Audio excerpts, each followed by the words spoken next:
Hello friends, welcome back. Maud Mayhem here, coming to you from Santo Domingo. Drinking white wine today. I was drinking red yesterday. And if it looks like I'm wearing the same clothes, I am. I might have passed out in them, but that happens. I'm not ashamed to admit that.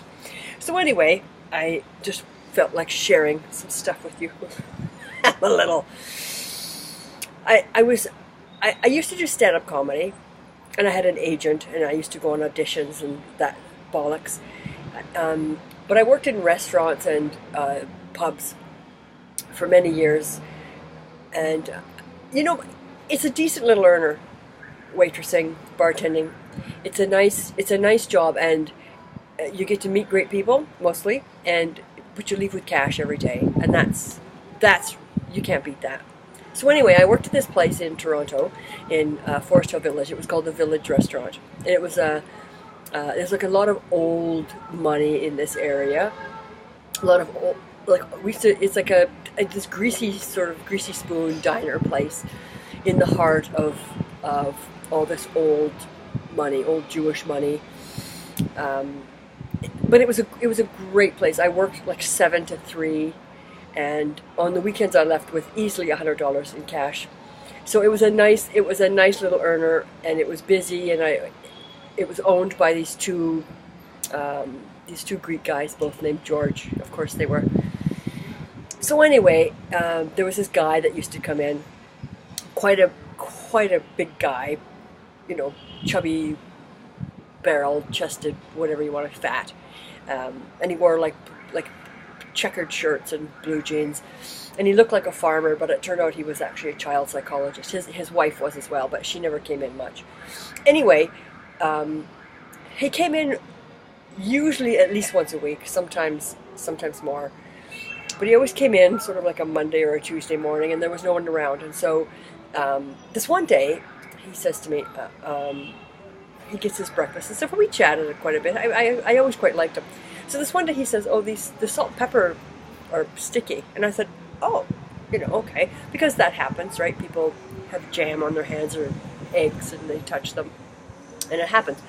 However, this place, we were quite vigilant about that, in particular after the weekend, because the weekends were crazy, like crazy busy.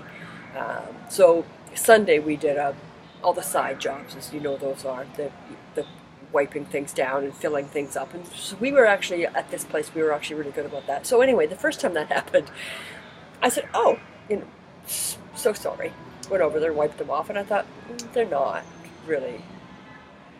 So the next time he came in, he did it again, but he did it before the food even got there. I thought, really? So I went over there, and I wiped them off. There was nothing on them. So then, a week or two later, he comes in, and he's not even sat at the booth yet. He just gets in, and he just reaches over and he grabs them. "These need a wipe." I just did this. Didn't budge. I didn't go wipe them off. It's like, don't fuck with me. Okay?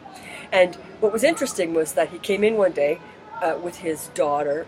The reason he came in actually on those weekdays was because he volunteered at his daughter's school. His wife was, I mentioned his wife was a child psychologist, yeah. So he comes in with his daughter this one day. There was like a half day, or he showed up at school and there was no school or something, I don't know. Anyway, they sit down, they're sitting there, and just before they came in, or just as they were coming in, I had a bit of an incident with some other people there, because they had come in, there was a coffee shop next door, a very big chain coffee shop next door that rhymes with Star Fox. And they had a big, this big $5-7 coffee, whatever the fuck they are. And we don't allow that, right? Here's a tip.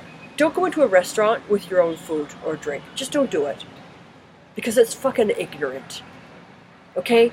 Don't come into a restaurant and then sit there while your friend has lunch with your own lunch. It's just like, it's so gauche. So fucking stop it.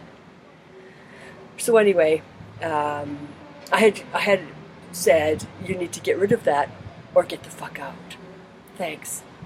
So they did, they left, and so he asked me what was going on about it, and I said, well, you know, the problem is that people come in with their Starbucks, and they take up a booth for 4 people, and then, you know, they sit there for 3 hours. And the kid says to me, this kid, who's about 5, she says to me, you said 3 hours. I mean, you realize that even 20 minutes would be excessive. I just looked at him and was like, yeah, good job.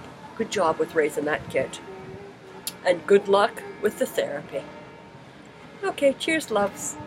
Happy Saturday. Thanks for playing along. Love you. Comments down there in the box. And I don't mean the comment box. I mean the other box.